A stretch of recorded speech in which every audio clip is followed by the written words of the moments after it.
Well, I have a new, it's not an invention, it's not mine, I'm not taking credit for it, but it's a new DIY on how to make an oxalic acid fogger, sublimator, and fogger based on a design that I saw online. It's made by, I think, Heisler or something like that.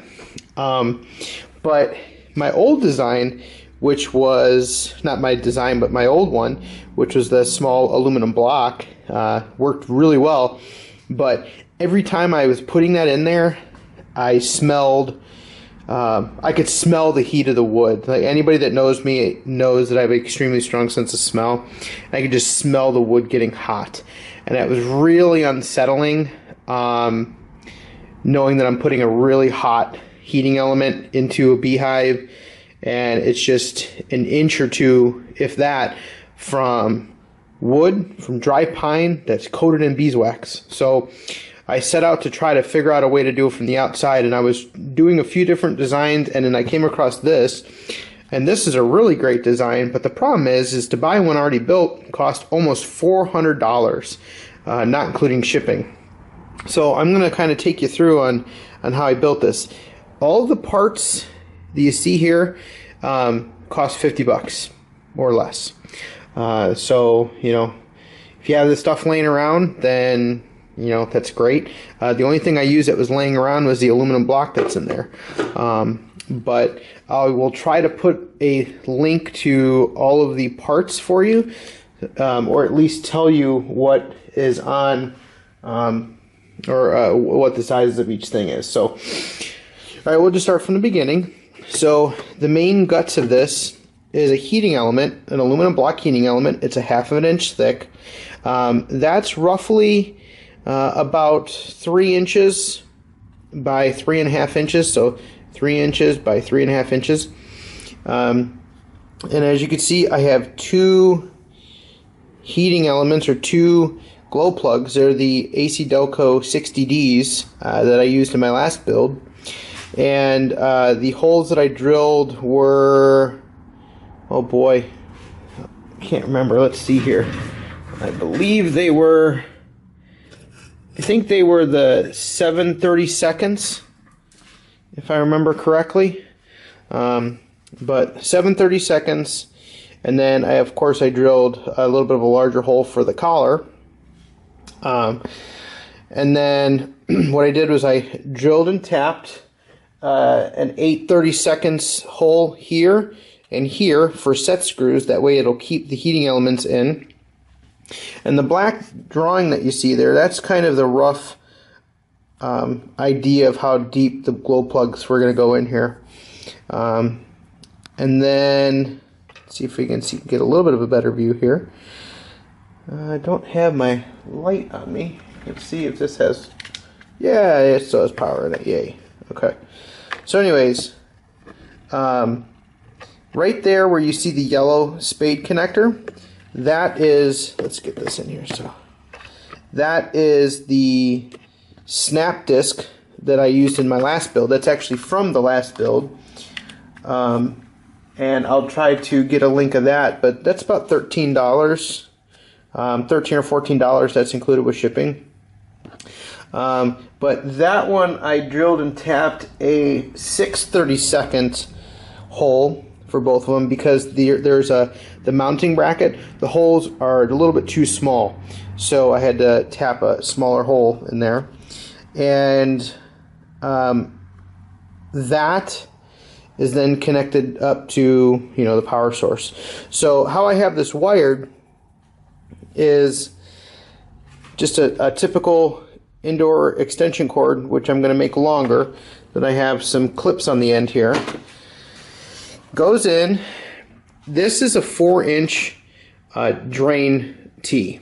Not like the really expensive inside house ones. These are meant for like your crush pipe and your outdoor drainage lines and everything. These were $5. Everything is rounded up to an even number. So this was $5. I grabbed a square drain cap, and that allowed me to mount this fan. This is a 120 millimeter fan. Okay, on the bottom here I cut out a notch in the drain canal here, so that way I was able to fit all the wires. I just need to finish zip tying this all together. And I haven't done it yet because I'm thinking of cutting out more of the ridges that are in there, or not ridges, but the piece of plastic, whatever the heck they're called, sorry. But so that's all wired up to there. The switch here, I have a 15 amp or a 20 amp toggle switch. That is hooked up to, it runs to the snap disc, and then the snap disc then goes underneath that ceramic plate. I have that ceramic plate acting as an insulator. It was actually my wife's idea. It's acting as an insulator between the aluminum block and the PVC pipe, and that's running underneath there and wiring up. Now the Richard move that I did was, when I cut this, I had to cut it past this, but I didn't make it up high enough. I should have put it over here, because where the wiring is, if I turn this, so if you could see, up is actually off. And if you turn it, there's tabs on the side here that will make it too close to where I have the heating elements, and it's too close for comfort, and I don't want that. So up is on, or up is off, down is on, and I need to get one of those little metal labels that have like off and on it, so that way I know. But anyways, so the power's running to this. This is then directly wired to the snap disc. Okay, then that snap disc is then wired to these two glow plugs. Okay, I have two in here because I didn't want to take a chance of only building this with one and then realizing that the fan is cooling off the block too much and it's not allowing it to smoke as much as I want. So it's easier to just cut two holes and only use one than it is to cut one hole and realizing you need two. I also cut or drilled and tapped an additional hole here. That is also an 8/32 hole, and that is for my negative.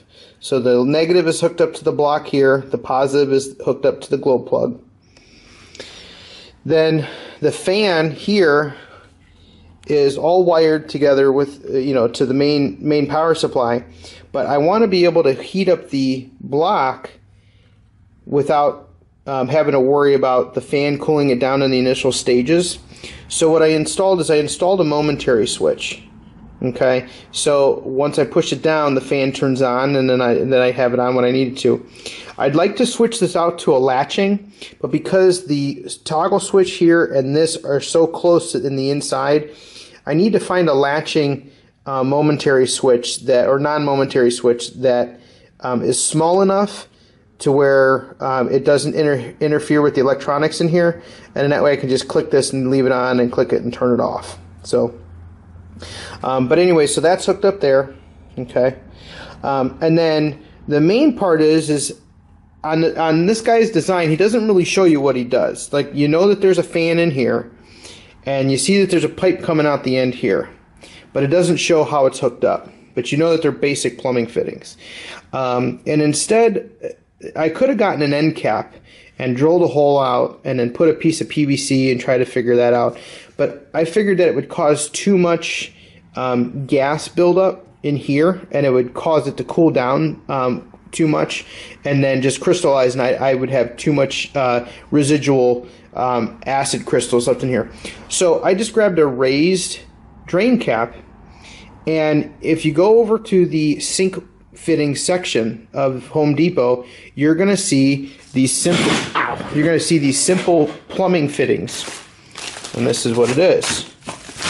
Just an extension tube for your sink. That's what it is right there. And I grabbed the 1.5 inches. The reason I grabbed the 1.5 inches is because this nut right here is the important part.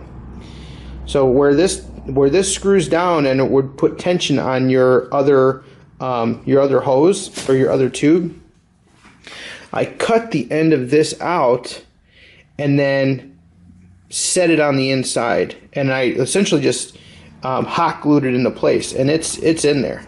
Okay, I don't have a fancy way right now to block this, but for test purposes I just duct taped it. What I'm probably going to do is just grab some corrugated board and just cut pieces and eventually glue it into place, or if I could just find some white duct tape, that way it looks a little bit more presentable.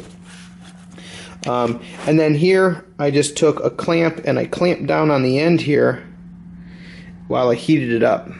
And I'd like to get a little bit more, but it comes out really well, so I don't even think I'm going to mess with it. So, but yeah, that's pretty much it. So, like I said, for $50, I was able to build this, opposed to spending the $360 or whatever they're doing for it.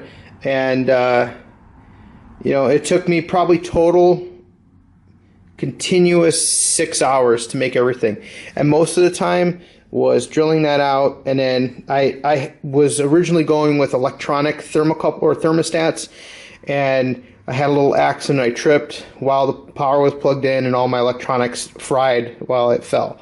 So needless to say, that was a bad thing, but out of everything bad comes something good, because it just made the design more simple. All right, what I'm going to do is I'm going to go ahead and put a gram of oxalic acid in here, and we'll start going. I'll see how I'll show you how well it works. All right, before we get started, the other thing I wanted to tell you is that to keep this capped here, the Heisler design uses what looks like the top of like a pan or something like that. Sorry, I've got my mask on here. It likes like a glass top. Oh well, it's gonna be hard to find that, and I didn't feel like making it. But I had this originally as the old vent for this. So what I did was I just took the packaging, the hard plastic packaging from the fan, and just slid it in here. And the nice thing is because it goes down to here, it now concentrates all of the vapor right in this channel right here. So, all right, we're all plugged in. And I'm going to get my, well, I don't have my phone, it's plugged in, it's charging in the house. But I'm going to get this started, have this turned on or plugged in, and just got to flick the switch here. And I actually leave this vent off for a little bit until I'm comfortable that the heating elements are working. I put 2 grams in here, and we'll see how much smoke we got out of here. But while this is warming up, I'm going to go ahead and open up the garage, let this vent out a little bit. Alright, so this is heating up here. I'm just gonna wait. What I like to do is I'll wait until I start seeing a little bit of steam, and then you can notice that the fan is off currently, but I just press this button and the fan turns on, and we have very good airflow out here. But it takes roughly about 2 minutes, minute and a half to 2 minutes to get a nice heavy smoke in, or to get it to start. And then roughly about 3 minutes is when the steam inside the chamber is heavy enough to start smoking. Now, the nice thing I saw is that when I put my hand here, you are getting vapor. I'm not getting any crystals or anything on my hand yet, but it's not hot. That's the best part about this external fogger, is that I'm not having to worry about any kind of high heat affecting the bees. So, all right, we'll have this warm up, and then we'll get back to you. Okay, we're at about a minute and a half, and you can start seeing the smoke come out. So I'm going to go ahead and close this, and then we'll just keep an eye on this in here.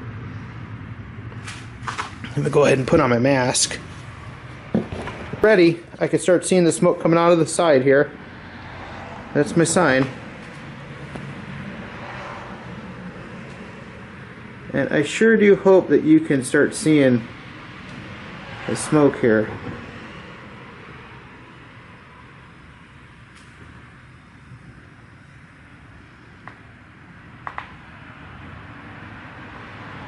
I really need like a black backdrop for you to see it. Let's try this.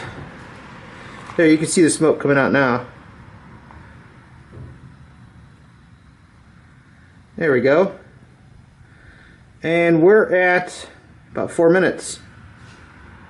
And that is all oxalic acid vapor.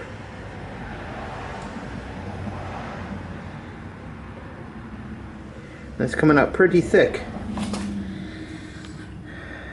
So, like I said, I'm holding down the fan. If I turn off the fan, it'll still flow just a little bit, but it'll also go out of the cracks and everything too. And we're stopped, and see how you can see it starting to come out of the back here. So we'll go ahead and hit the button again and have the vapor go out here. Not too shabby, huh? So that's essentially the vaporizer. It's it in a nutshell. And with it having the the temperature on it, or the temperature regulator, we know that we're not using too much, or the heat's not going to be too high. And should work out just fine. So, alrighty. Well, I'm going to finish letting this burn out and head on inside. But as usual, if you enjoyed this video, please hit the thumbs up button and leave your comments below.